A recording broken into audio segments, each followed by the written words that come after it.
Hello, welcome to the second lecture on poetry, and today we're going to talk about poetry, forms of poetry, and the main figures of speech we have to know in analyzing any poem.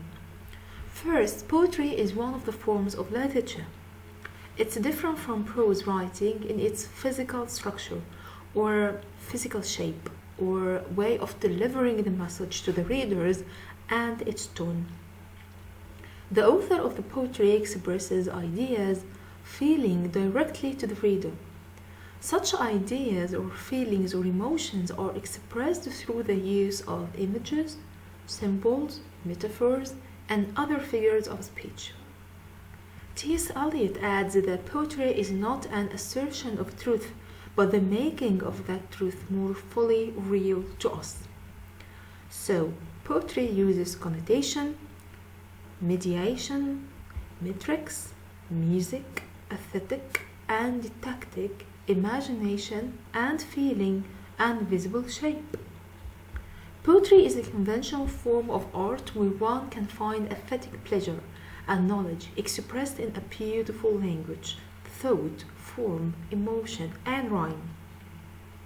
Although poetry and meter are closely related, meter is not an indispensable vehicle of poetic expression because there are many beautiful poems composed without using metrical devices. Rhyme is only a significant quality in poetry that differentiates it from prose works. How about language of poetry? The language of poetry is a creative piece of writing, generally composed in verse. In the past, poetry was written in verse, but now it's written in verse and non-verse as well. For example, free verse poetry. Poetry is created for pleasure.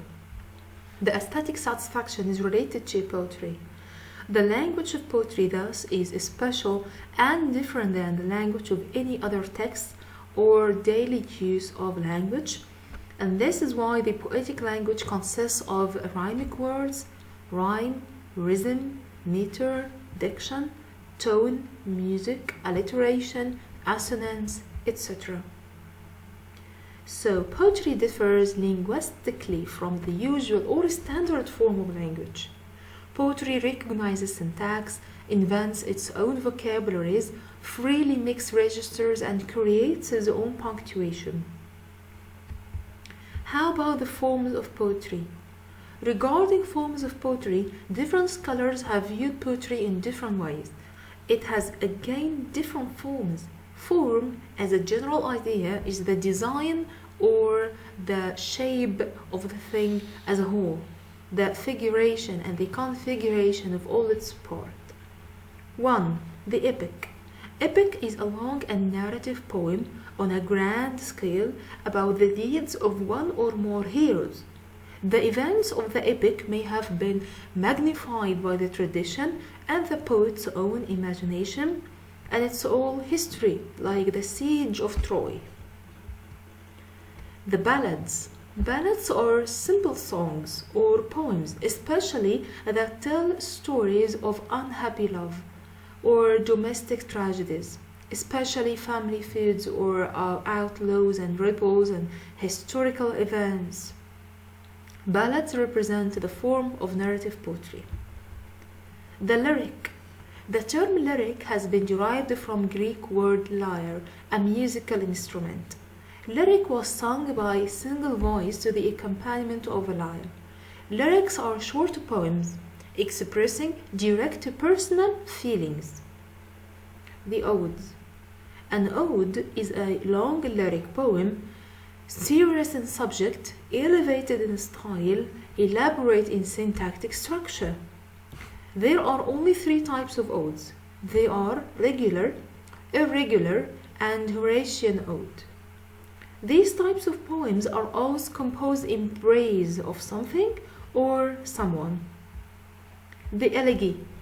The poem which is composed for lamenting on someone's loss is called elegy. An elegy expresses the song of death, mourning of somebody, or separation of lovers and beloved. The sonnet. The poem, which is composed within 14 lines, usually in iambic pentameters, with considerable variation in rhyming scheme, is called sonnet. The pastoral. The poem, which is based on an ideal picture of country life in which natural world is seen as beautiful and good, is called pastoral. Now, how about the figures of speech? Language can have two varieties, literal variety and figurative variety. The former variety is basically used in ordinary writing and latter variety in literary writing. Figurative language is often associated with literature, poetry in particular.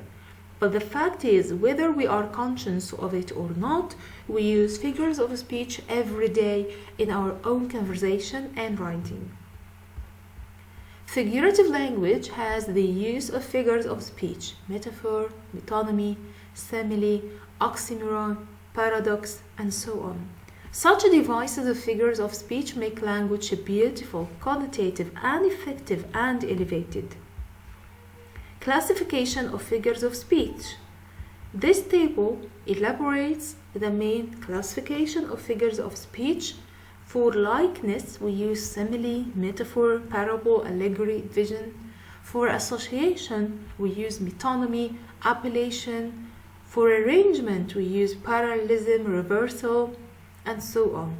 So, as you see, in poetry, we use several figures of speech in order to illustrate the resemblance or the connection between several things. Here we can explain some of the major figures of speech used in the poems related to generation book, allegory, metaphor, simile, and all of these figures of speech are basically used in order to reveal some connections between words or some layers of meaning, intended or not, and all of these figures of speech are so important for poetry in specific to give it layers of speech. So, good luck.